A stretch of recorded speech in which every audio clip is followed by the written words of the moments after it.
Here is a tutorial on how to set up assignment number 1. So you want to go to your Google Classroom, and I find the easiest way to know where all the requirements are for your assignment is to go to classwork. And right now I have the first unit we're going to be doing is word processing 1. I'll post the name of the assignment as well as an outline of what's expected, and then just below it, a copy of the rubric and how I'll be assessing you, as well as I usually will post some examples of previous student work just to give you an idea of what we're doing. So first thing we're going to do is we are going to make sure that we set up a folder where everything is going to be saved for this word processing 1 course. We're going to go to this icon right here, the folder icon, and when you guys are at school, you're going to select, if you were in this PC, that's what you guys see, you're going to select the drive with your name on it, and we're going to create a new folder titled Word Processing 1. We're just going to right click, we're going to go to New Folder, and I like to put it in all capitals so it's easier to find. So Word Processing 1 is our folder. Just hit Enter, and then within this folder, this is where we are going to save and start our lab rules assignment. So I'm just going to right click, and I'm going to go New, and I'm going to insert a new Microsoft Word document.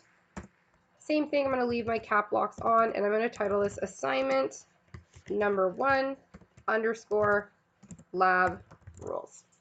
Enter. So for this assignment, you have to come up with 5 different rules of what you would expect when working in a computer lab. And each rule is to have an icon that represents it visually. We're going to talk about that later. Right now, let's just focus on how you are going to insert your text on the page so that we can move it around and make it easy for us to design. So as opposed to just writing directly on the page, let's say our title, we want to be able to move this. So this is really challenging to move. I can't do much with it. So that's not what I want for this assignment.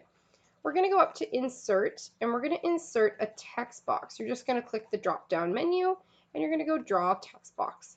So we're going to insert the name of our poster. So we're going to title it Lab Rules, and there's our name. Let's play around with some different options on how to design text boxes and reformat them. So the first thing we could do is we could highlight our text and go back to the Home tab. And if we want to change the size of our title, most titles on a poster tend to be a little bit bigger, so they're easier to read. Let's say that's what I like, but it gets cut off. You just need to readjust your text box so it all fits. Simple as that. Next, let's say if I wanted to change the actual font itself, highlight the font, and you can go in and change the font. You can also change the color of the font as well. So highlighted, and if I go here to font color, I could play around with that. If I wanted to custom color, I could go to more colors.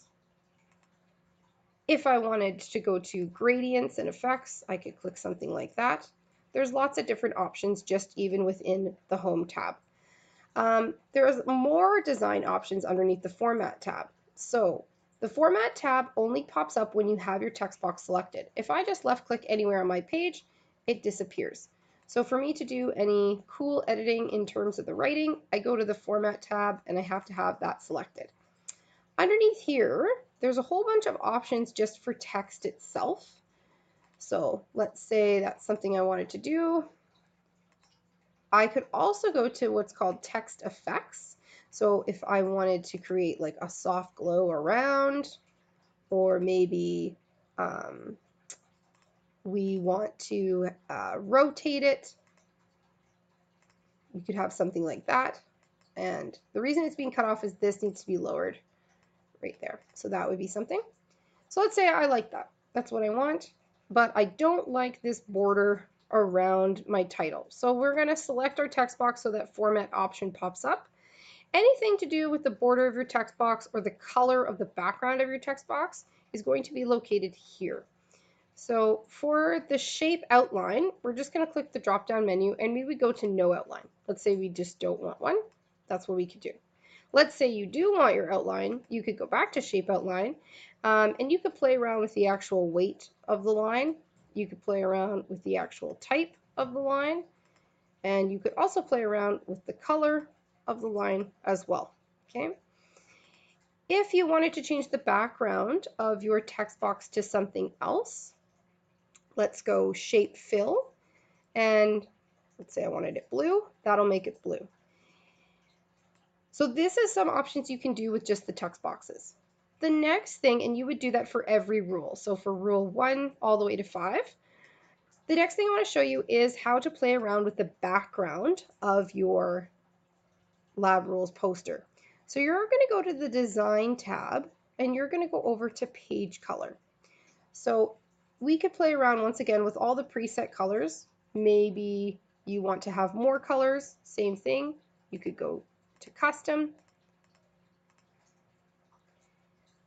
Maybe you want to have fill effects. What are some different options in here? So once again, there's that gradient option. If you wanted just one color, or maybe you want to select two, you could select the second color. Let's say that's what I wanted. Maybe I don't like that. I want to go back to fill effects. You could go to texture. These are already predetermined. So if you just click on them, it'll change the whole page to that texture.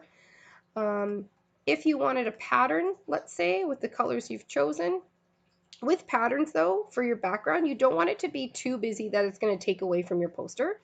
So usually something more solid is a better design choice. But just showing you there. And a picture, this one you can't use for this assignment right now, but you would be able to insert a picture as well. So that's your background.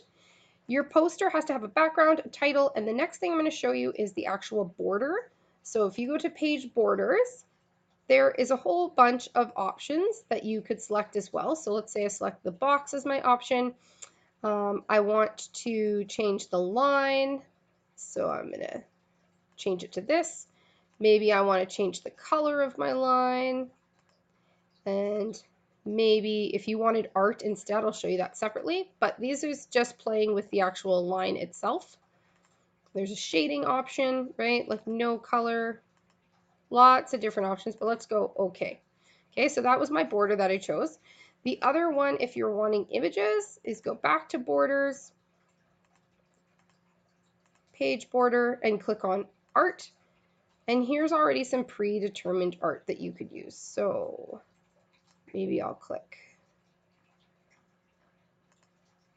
see what this looks like.